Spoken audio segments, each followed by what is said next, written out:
Hello, and welcome to our third and last presentation on Early Latin morphology. My name is Giuseppe Pezzini, and I teach and research on Early Latin language and literature at the University of St. Andrews. In this presentation, I will talk about verbal inflection. In Early Latin, verbal inflection mainly consists in affixation, that is, in the addition of infixes and suffixes. But there are also the two other forms of inflection, that is, ablaut and redapplication. These are vestiges of inflectional phenomena typical of Proto-Indo-European, which are better attested, however, in other languages, such as Ancient Greek. Today, I will also talk about the main patterns of verbal inflection attested in Early Latin, focusing in particular on stem formation, the stem of the present, the perfect, and the supine. I will also provide a general overview of mood and tense formation, and meanwhile I will point out, as I did in the other presentations, some aspects of variety in Early Latin. In Early Latin, verbs can be marked for several grammatical categories. That is person, number, tense, mood, voice, and also finalness. This can be combined to produce a vast range of different forms with different patterns, according traditionally to four conjugations. Conjugations are groups of verbs which share similar inflectional features, and in particular the presence of a thematic vowel, which appears in most forms of the verb and above all in the infinitive form, ending in thematic vowel plus re, like laudare, monere, legere, and audire. There are four conjugations in Latin.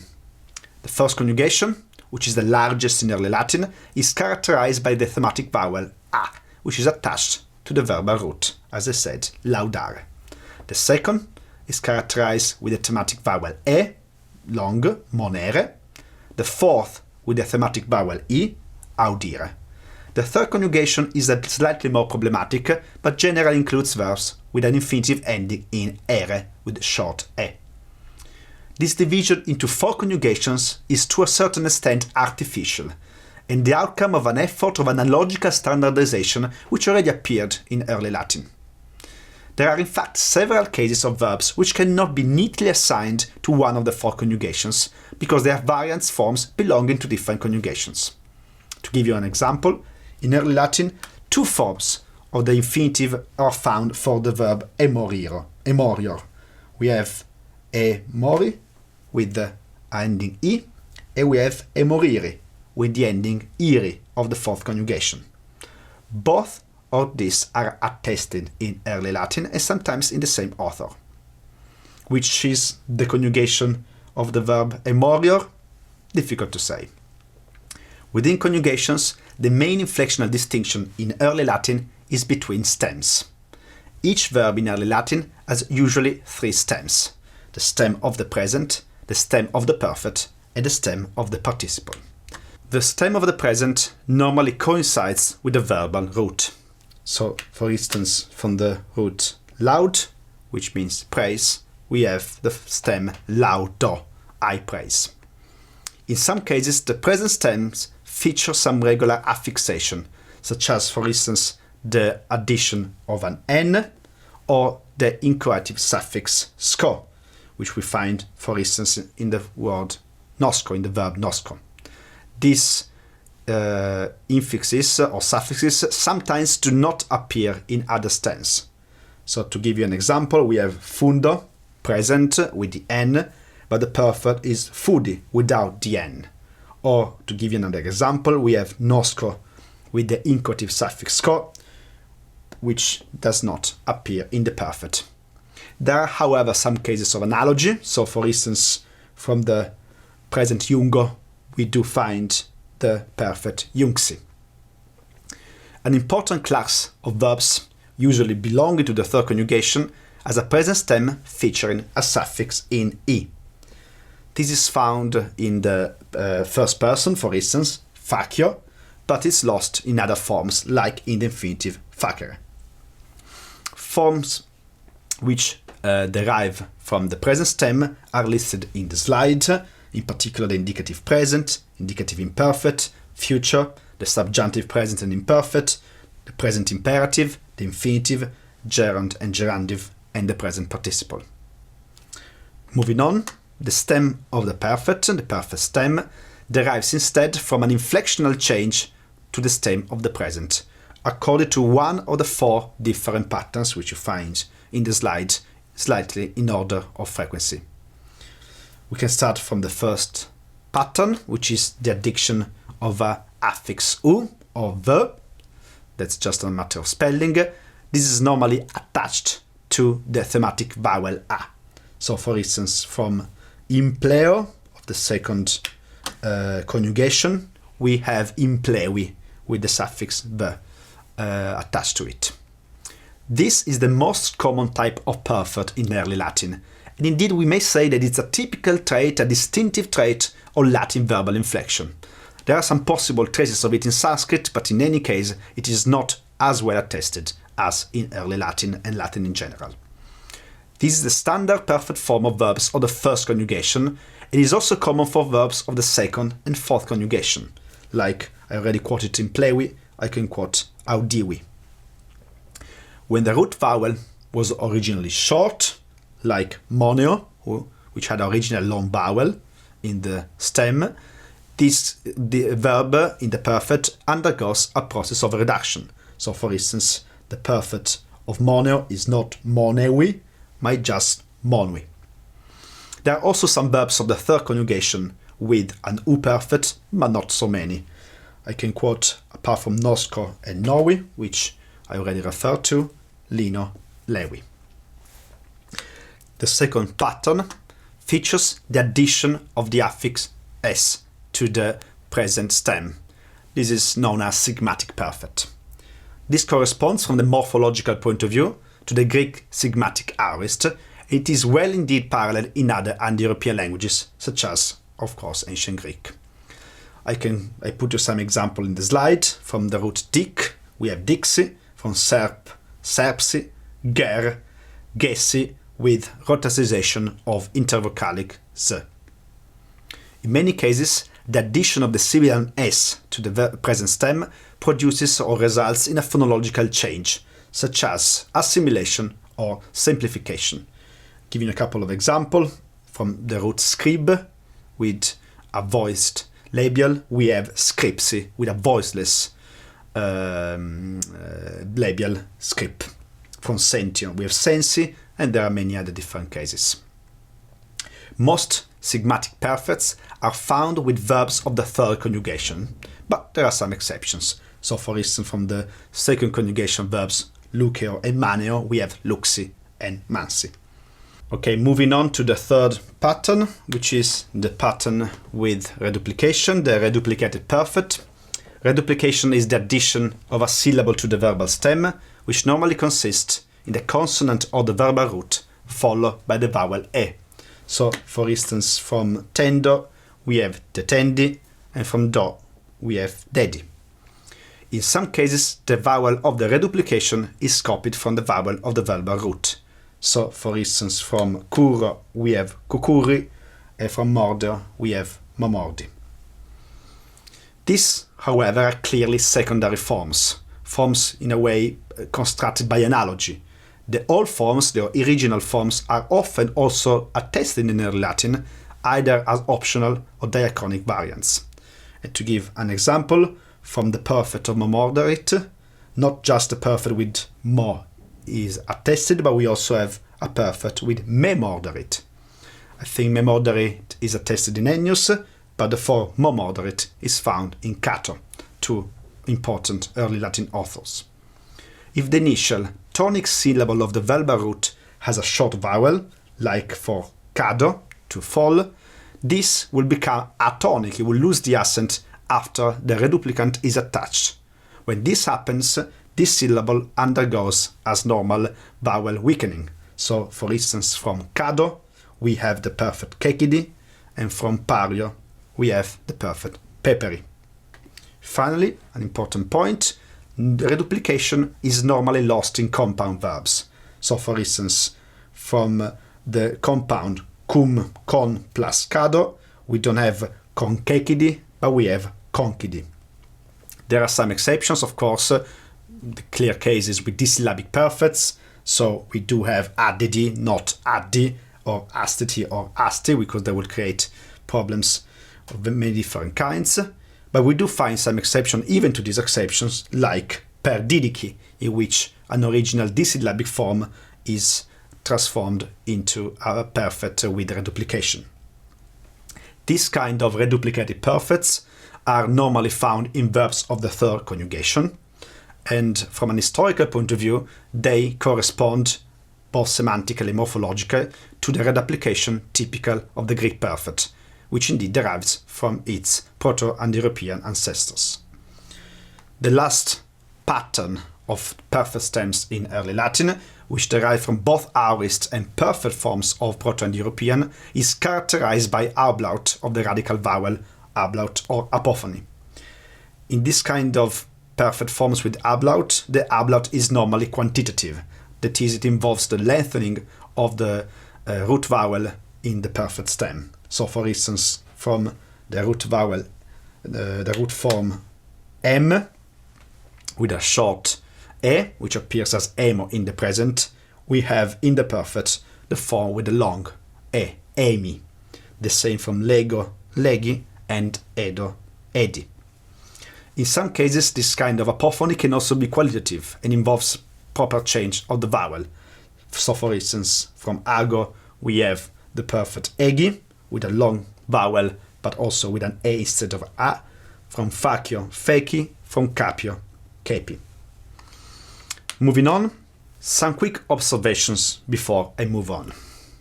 First, there is in early Latin a small group of verbs whose perfect stem does not belong to any of the above categories, and the perfect stem is equal to the present stem.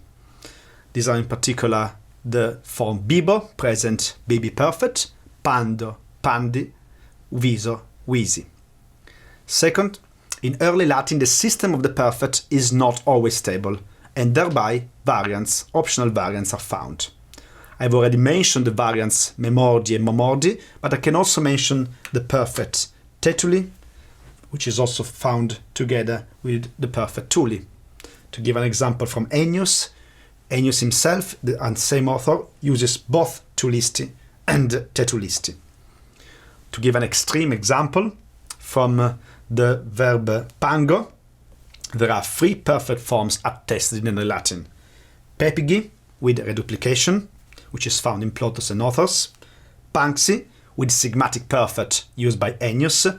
And then pegi, with ablaut, found in Pacuvius. Third, a semantic observation. As you may already have noted, the perfect stem in early Latin represents the formal mending of 2 original tense stems, the aorist and the perfect.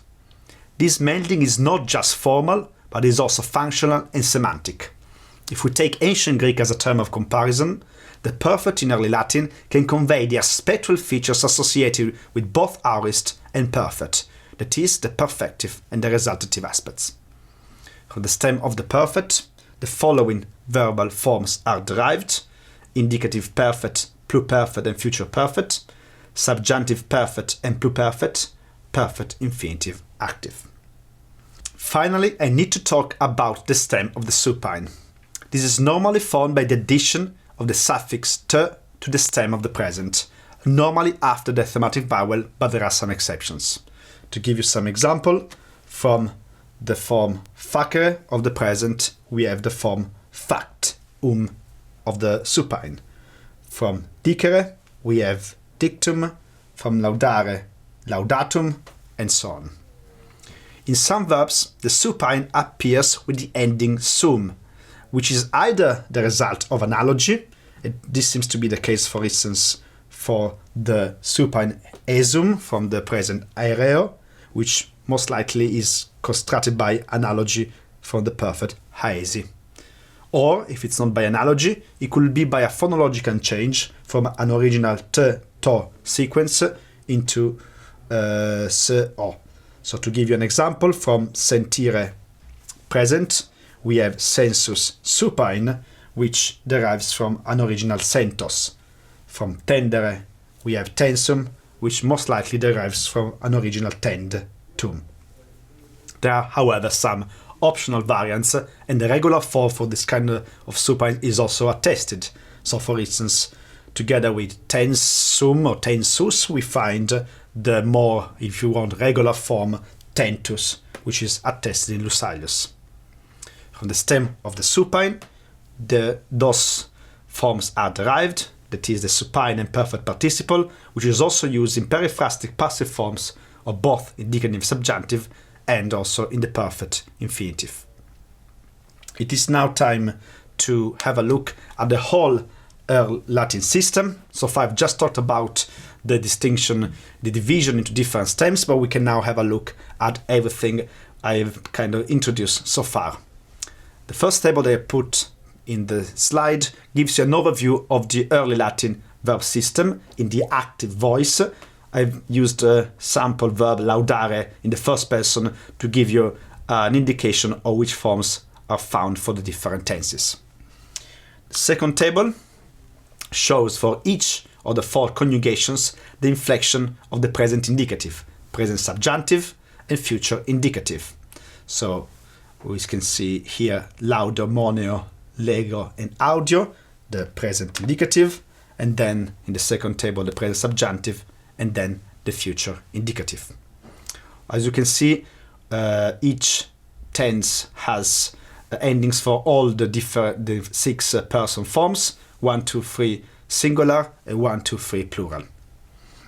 These tenses and forms, that is the present indicative, present subjunctive, and future indicative, are the ones that display more variance across the conjugations.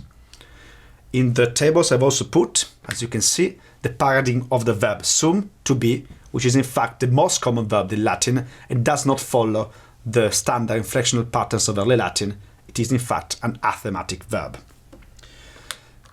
If we move to the third table, which you find in this slide, we can see the other forms of the verb. We find the other forms of the present stem, the imperfect indicative. We also found the imperfect subjunctive, the imperative present, the imperative future, present participle, gerundive, and gerund, which all derive from the present stem. And then in the second part of the table, we have instead the forms deriving from the perfect stem. Again, I don't have time to discuss all of this, as every Latin student had to do once in his life. You will have to sit down and learn them by heart.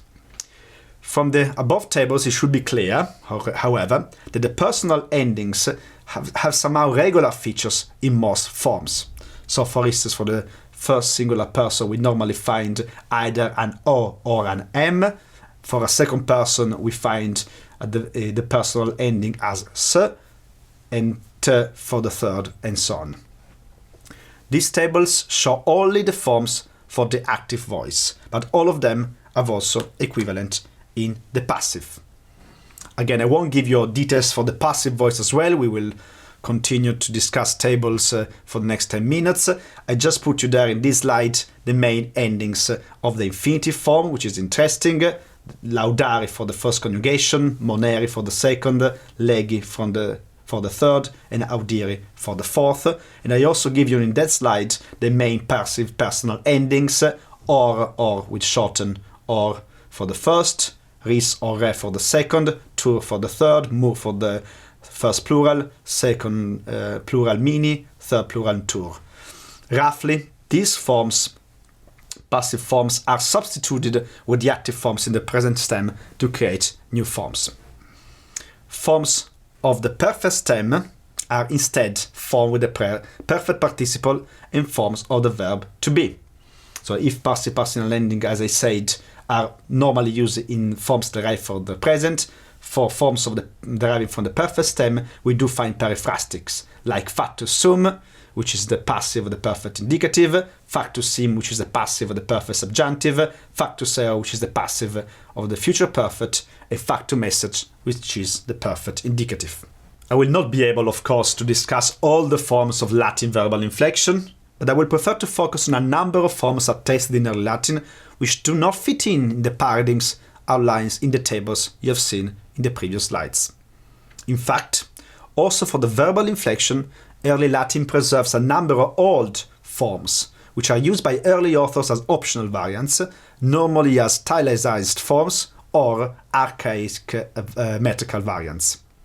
First, as you can see in the slide, there are a few variants that are not exactly extra-paradigmatic, but rather witness to a degree of fluctuation or porosity between the paradigms of the different conjugations. This is, for instance, the case of the imperfect forms ibam and the future forms ibo for verbs of the fourth conjugation, like skibat for skiebat or skibo for skiam. And even, that's even more interesting, the imperfect in ibam, this sort of irregular, if you want, according to classical standards, is in fact the standard form of the imperfect in Early Latin, whereas iebam is an innovative form which will be established only at the end of the period. The same cannot be said for the forms in ibo, this sort of irregular future, which are quite rare in Plautus and Terence, and they are probably just preserved as artificial archaisms.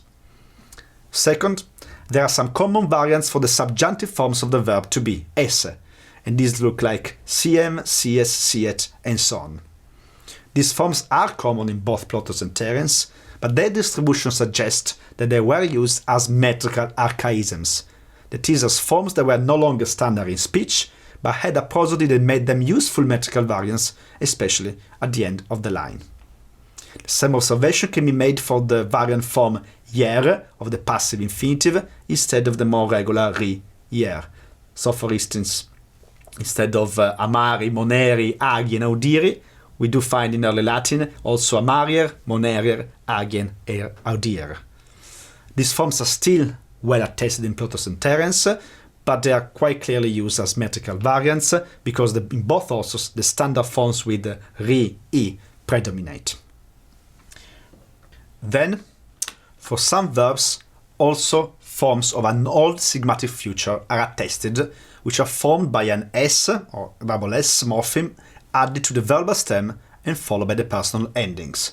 You can see some example in the slide over there. The most common one is the first person faxo, from the root facere, but there are also other forms attested of this old sigmatic future, such as respexit, faxit, faxitin, and so on. As you can see from the slide, these should really be considered extra paradigmatic forms in the sense that they cannot really be included in the tables that you saw in the previous slides. These kind of forms are clearly forms with a high register, at least in Early Latin. They were normally used in formal or stylized context, such as in particular legal text. About 120 forms of this kind are attested in Plautus, mainly the first person faxo, but not only that. Instead, only 10 of this kind are attested in Terence, and mostly at the end of the line. This somehow suggests that these old sigmatic future forms at the time of Plautus and Terence had already a sort of old-fashioned stylization. The meaning of sigmatic futures may vary. In main clauses, they could be replaced with simple future indicative, such as faciam, whereas in subordinate clauses, they seem to be used with a meaning and a function more similar to that of future perfects, like fecero. Then, another class of extra-paradigmatic forms are the sigmatic forms of the subjunctive of the type faxim, faxis, and so on, but also massim, massim, proibessis, licessi, ambascint, and so on. These forms are normally used in prohibitions and subordinate clauses and correspond as regards meaning and syntax to forms of the present subjunctive or in prohibition perfect subjunctive. Also, the sigmatic subjunctive belongs to the high register and is clearly on the process of becoming obsolete in Early Latin. Plautus has about 106 tokens belonging to 34 different verbs, whereas Terence has only 12 tokens belonging to only 4 verbs. There are about other 25 tokens in other authors, but in general we can say that these kind of forms are quite also archaic variants used by Early Latin literary authors. There are also some vestiges of an infinitive future, such as impetrassere and opugnassere, which are used in infinitive clauses with a future reference. These also look like fossilized forms with a high register. Next, there are some puzzling forms that look like of the subjunctive. One is this kind of alternative form of the verb dare, clearly derived from an old optative, doim, duis, do it, and so on, from the verb do, to give. The second, which is attested only for a small number of verbs, is the type attigas from the root, the verb attingo. The origin of this form is not very clear, but it's quite likely that it derives from an old aorist stem. These forms, duum duis and attigas and similar, normally appear in prohibition and clauses introduced by ne, and have a function quite similar to that of sigmatic subjunctives, which I had already discussed before. Moving on, I have to say that what I've discussed so far in this presentation is only the class of verbs with a thematic vowel, with the exception, if you remember, of the verb esse. Thematic verbs form the vast majority of verbs in Early Latin, but there are also some athematic and, if you want, irregular verbs. Of course, I won't be able to discuss at length all the athematic verbs. You will stay with me for another hour or so. In any case, these athematic are not very common in Latin, and in fact, many of these forms have athematic forms only in the present stem. I've listed in the slide some of the most important athematic forms, like the verb vuolo, I want, mavolo, I prefer, eo, I go, and fero, I bring. I think you can go back to it if you want on your own. These are very common verbs indeed, but it really would take me too long to discuss the morphology, all of this. You also find in the slide some example of defective verbs, that is, verbs that have only the perfect stem, like koepi or memini. Also, a kind of class of verbs that deserve to be mentioned are deponent verbs, that is, verbs with a passive form but with an active meaning, like utor and furor. And finally, an important class is the class with impersonal verbs like piget and pudet. I will conclude with a very simple observation. These final two forms, piget and pudet, you see that I have put a long vowel before the final T, piget and pudet. That's the original long vowel of this ending, which is still attested in many cases in Early Latin, but at the same time also forms with a final short vowel are also attested. So if you go back to all the tables before, you will see that in many cases I've marked a final vowel followed by a T with a long mark, but in fact there are also cases in which these vowels are attested with a short vowel by this process of shortening of final vowels, which I discussed in a few lessons ago. I think that's enough for verbal morphology and for morphology in general. I thank you very much for listening. I'm now done with my presentation. I will now leave you in the very safe hands of my colleague Wolfgang de Melo, who will lead you in the world of Early Latin morphosyntax and syntax in general. Thank you very much for listening, and really, vobis gratias ago.